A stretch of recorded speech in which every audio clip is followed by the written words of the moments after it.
We're in the Lawn car park in Lincoln.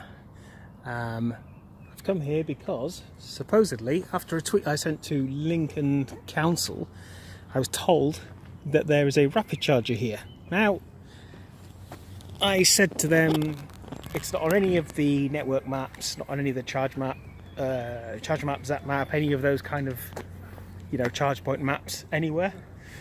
So there's no trace of it, and I doubted when they said there is a rapid charger here.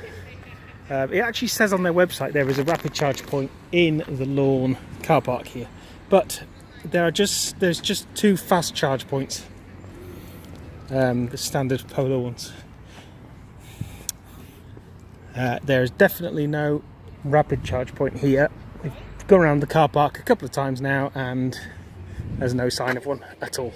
So it's another case, unfortunately, of people not knowing the difference, councils in this case, not knowing the difference between rapid and fast charge points.